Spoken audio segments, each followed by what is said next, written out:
What's a difficult memory from childhood do you think that has been the catalyst for so many things in your life? Is there anything that you go back to that you're like, I can see how that, and I had to turn that into a positive? The one of being complacent. You know, as a child, I wasn't really a kid that embraced the world of challenge, right? I was very complacent. I was okay with being a subpar to low average student, right? I was okay with not trying. I was okay with not giving my all.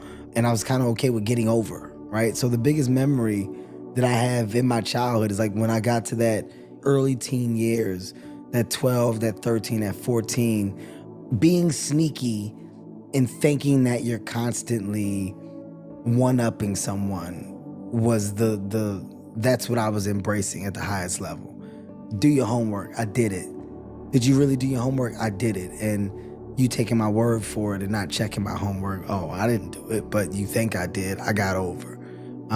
Ultimately, you're slowly cheating yourself over the course of years, and it's not until you get a reality check as to why that work was necessary that you realize you're just not doing what you're supposed to do with your life, right? You're not giving your all. I had a lot of different examples of that. I truly had a mom that made sure that I had, and I didn't take advantage or embrace the real work that she put in until I got to an older age of true understanding. But to be honest, I really threw a lot of those things to the side. The extracurricular activities, the swim teams, the football teams, the basketball teams, the track and field, the baseball, all of these things as a kid, you don't understand your parents are doing to try to provide you with a world of opportunity. They're trying to keep you occupied. They're trying to embrace this idea of hard work, effort,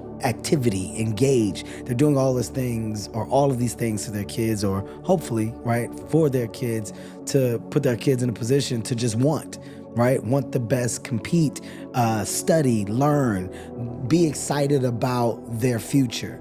That light bulb went off late.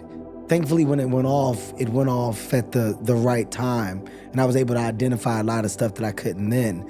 And also thankfully that a lot of the lessons that my mom constantly embedded in me about you don't start things that you're not going to finish, you don't quit, apply your all, do this or don't do it. You're not cheating anybody but yourself. All of these things that I heard over the course of time, there was a moment when I got older, it all hit at the same time.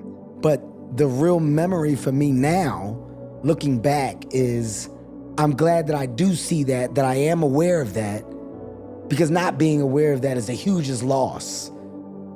Thinking that I took full advantage, thinking that I really applied or tried myself, thinking that was 100% would be the real loss. So one of my best memories is knowing that at one point I was a slacker. You know, I was the guy that wanted to look like he was doing but never truly was, unless it was something that I loved and embraced. And, you know, that was basketball, but the chances of me making that were very slim. But, you know, that's, to answer your question, it's a ballpark of those memories that I now look back on that I appreciate, but that also act as the fuel for the hard work and the 100% that you see that I put into everything I do today.